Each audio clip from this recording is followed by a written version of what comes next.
Galera, tudo bem? Professor Paulo Gereba de História, segunda parte da Antiguidade Clássica sobre a história política da Grécia Antiga. Aguarde aí, hein?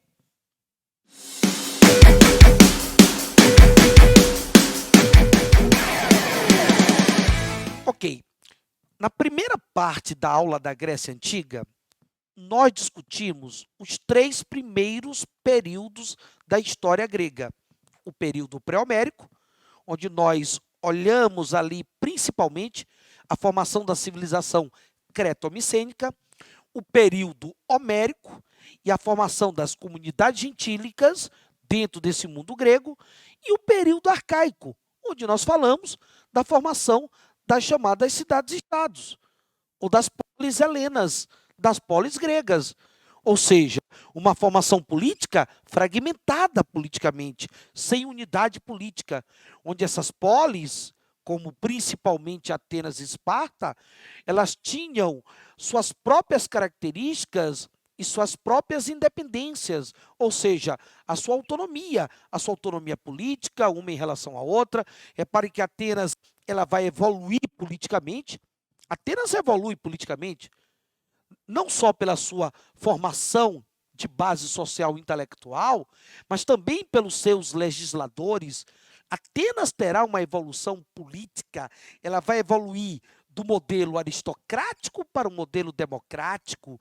E como foi importante a base intelectual, como foi importante o desenvolvimento de atividades comerciais marítimas em Atenas e o surgimento de uma poderosa classe de ricos comerciantes, como foi importante os legisladores. Galerinha, os legisladores estão caindo muito nas provas do Enem, principalmente nesse momento aqui de formação política.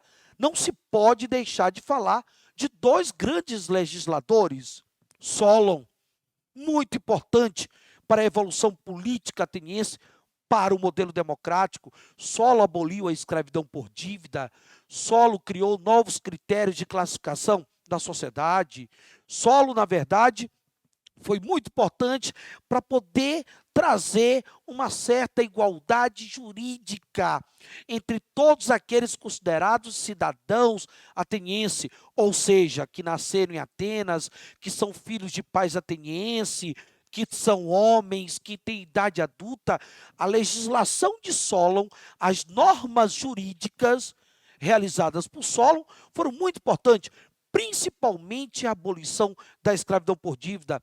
Outro grande legislador dessa fase foi Clístenes. Como Clístenes foi importante em Atenas para a evolução política ateniense, para a democracia? Clístenes é o pai da democracia, galera. Clístenes é o homem que protegeu a democracia contra a tirania, instituindo o ostracismo, que bania todo indivíduo que ameaçasse a democracia ateniense com a tirania, seria banido durante 10 anos de Atenas. Então, Clístenes teve uma importância nesse processo de formação política e o trilhar e o caminhar democrático de Atenas. Observe que Atenas evolui politicamente com a presença desses legisladores, diferentemente de Esparta. Esparta, você não vê uma formação política. O espartano ele tem um perfil de lacônico, ou seja, ele não gosta de falar muito. O espartano gosta de treinar.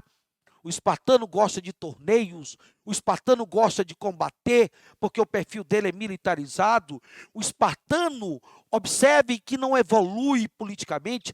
Esparta se mantém com uma estrutura oligárquica militarizada. Esparta não evoluiu.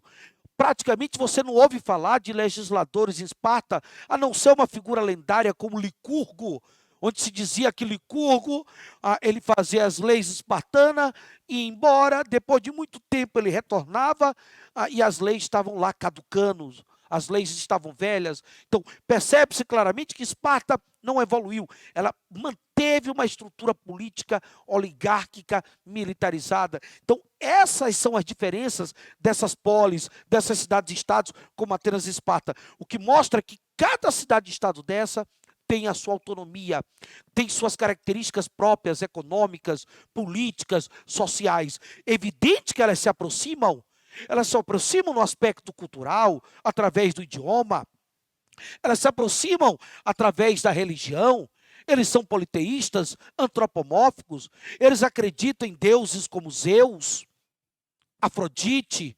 Dionísio, apesar de terem seus deuses regionalizados, mas existem os chamados deuses nacionais. Então, no aspecto do idioma, no aspecto da religiosidade, essas cidades-estados, essas polis gregas, elas vão se aproximar.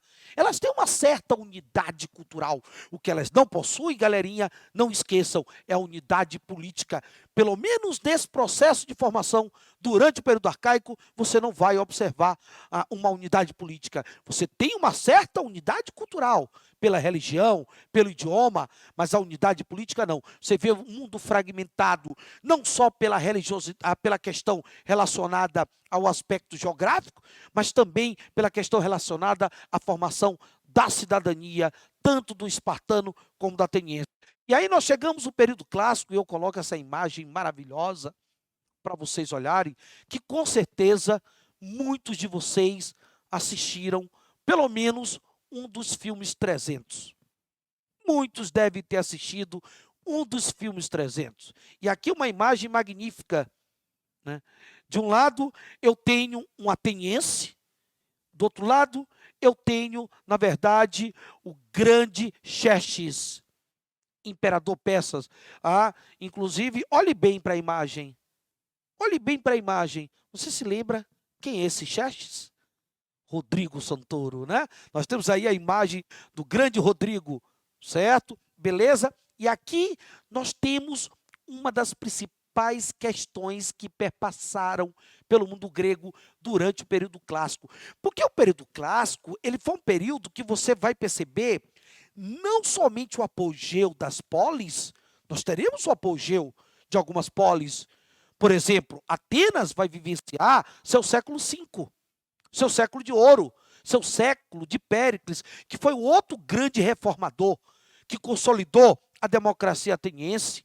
Péricles consolida a democracia, Péricles que dá maior espaço para o chamado cidadão de baixa renda, ele cria até mesmo um processo de remuneração para que cidadãos, não esqueçam, homem, idade adulta, nascido em Atenas, filho de pais atenienses, para que o cidadão de baixa renda pudesse participar das decisões políticas lá na Ágora, porque ali é que é o espaço para se discutir as decisões políticas. Então, Péricles foi muito importante para o apogeu da democracia. Uma democracia direta, uma democracia de base escravista, uma democracia de exclusão, porque você não tem a participação política direta da mulher, dos metecos, dos estrangeiros, ou até mesmo dos escravos. Então, esse período foi um período que, por exemplo, Atenas vivenciou o século de V, ou o século de ouro, beneficiada pela chamada Liga de Delos, pelos recursos da Liga de Delos. A Liga de Delos que Atenas criou, juntamente com outras cidades e estados ali do Mar Egeu, foi muito importante para derrotar os persas. Muito importante para derrotar os persas nas famosas guerras médicas ou greco-persas, onde você tem a reprodução do filme 300, tanto o primeiro como o segundo. Tivemos 2 filmes 300, eu particularmente gosto mais do segundo, e sinalizo para vocês, assiste o filme, um bom filme. Então, ali você tem as guerras médicas ou greco-persas, e os gregos, os espartanos 300, não conseguiram superar os persas. Mas os gregos, através da Liga de Delos, comandada por Atenas, onde Esparta não participou, a Liga de Delos, que envolveu várias cidades e estados do Mar Egeu, e alguns historiadores chegam a afirmar que isso está trazendo uma certa unidade para essa região, a formação dessa Liga de Delos, apesar da fragmentação política do mundo grego. A Liga de Delos foi muito importante para a vitória dos gregos nas guerras médicas, mas ao mesmo tempo contribuiu para Atenas vivenciar o seu momento de glória, o seu momento de prosperidade econômica, cultural, política, com a consolidação da democracia na época de Péricles, do século V, do século de ouro. Porém, o período clássico é um período marcado também por guerras internas, não apenas guerras externas, como as guerras médicas ou greco-persas, mas guerras internas, Gregos vão brigar com gregos. Gregos vão se rivalizar com gregos. Heleno com heleno, irmão com irmão. Ou seja, uma guerra fratricida vai estar em curso. A Guerra do Peloponeso. A Guerra do Peloponeso é uma guerra de helenos contra helenos, gregos contra gregos, irmãos contra irmãos, ou seja, uma guerra fratricida. De um lado, a Liga de Delos, sob o comando de Atenas, do outro lado, a Liga do Peloponeso, sob o comando de Esparta. E essas cidades-estados, elas irão entrar em conflito, elas irão se deteriorar, porque o destino de gregos brigando com gregos, o destino de irmão brigando com irmão, ou seja, o destino dessa guerra fratricida do Peloponeso é a decadência política, econômica e eu diria até mesmo cultural do mundo grego. Só não foi mais cultural porque nós temos lá o período helenístico que vai ter Alexandre aproveitando a cultura grega. Porém, a destruição econômica vai se fazer presente, a destruição de modelos políticos, como da democracia ateniense, vai se fazer presente. Ou seja, é uma guerra que vai levar ao suicídio da Grécia.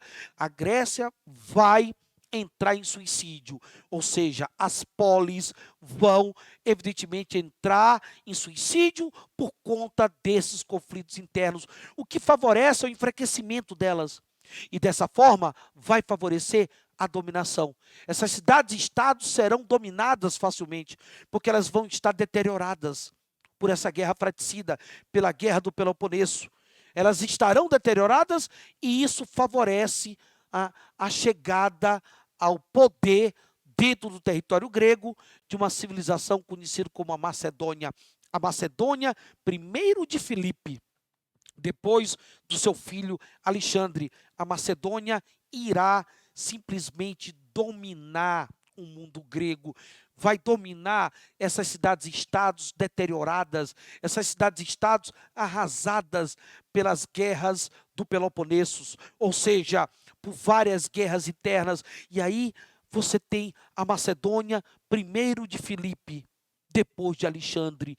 E Alexandre, percebendo a importância que a cultura grega, a cultura ocidental, apesar dele fazer parte de uma cultura oriental, que a Macedônia é uma civilização oriental, ele percebendo a importância da cultura grega, o que ele vai fazer? Ele vai justamente fundir a cultura ocidental com a cultura grega ocidental. Lembre-se, a cultura grega ocidental, ele funde com a cultura da Macedônia, que é uma cultura oriental.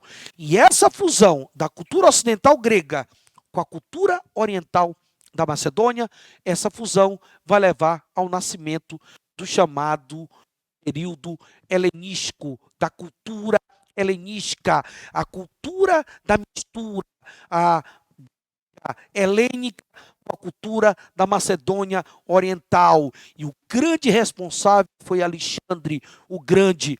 Alexandre, que na verdade construiu, inclusive, diversas cidades, as chamadas Alexandrias, que funcionaram como as capitais.